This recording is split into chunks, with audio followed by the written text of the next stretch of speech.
For the first time since 2013, Mercedes had to get used to life without consistent triumphs in 2022, but a mental adjustment enabled them to maintain their optimism. Mercedes had become F1's untouchable team between 2014 and 2021, but in the 2022 championship, Mercedes had to learn to adjust to being beaten throughout the season by both Ferrari and Red Bull. Welcome to F1 News. Don't forget to subscribe and smash the bell icon for more updates in the future. Lewis Hamilton and George Russell were both able to become regular podium finishers by season's end, with Russell also taking home Mercedes' lone victory of the year as he led home a Merc 1-2 in Brazil. However, the troubled EU13 design meant that a championship challenge was never on the cards after a slow start to the year. It took some getting used to the team's third-place finish in the Constructors' Championship because it was the first time since 2013 that they had not won the prize title. James Vowles, the strategy director at Mercedes, talked up about the challenging season and how the Brackley-based team managed to remain positive as their new reality sank in.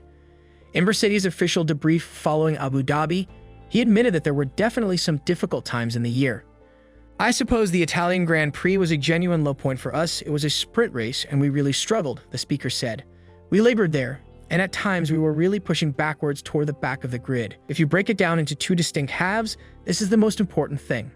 The first is how well we actually perform with the car we purchase, and I believe we did well with that right up until the year's end. We were definitely accumulating points that were handed to us or awarded to us by Ferrari or other teams when we could, and we were able to maintain a position in the Constructors' Championship that was quite close to second. The second is the learning we could develop from the race. Obviously, every race we participate in offers you a learning opportunity, and I think we did a great job throughout the year of knowing where our shortcomings were and how to improve on them near the conclusion of the year.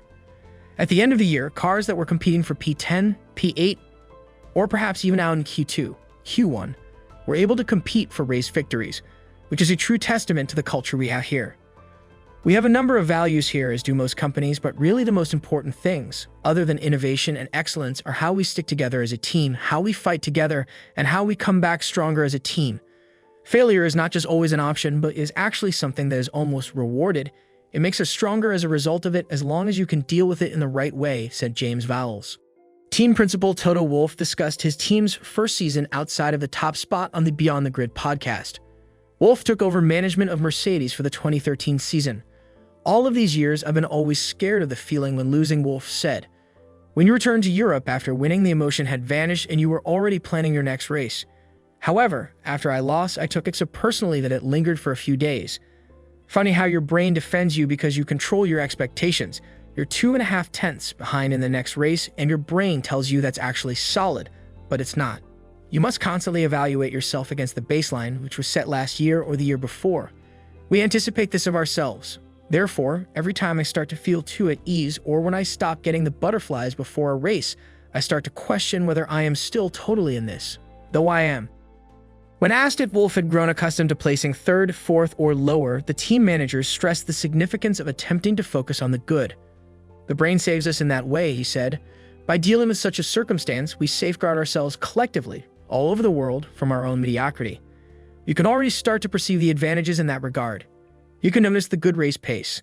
The reliability was good, but the lap time cannot be concealed. The stopwatch is reliable, so if you come back in second, third, or fourth place, you're still losing. And at our core, that is what we fight for." Do you think Mercedes can make a comeback in 2023? Let us know in the comments down below, and don't forget to like and subscribe for new upcoming videos of F1 News. Thanks for watching.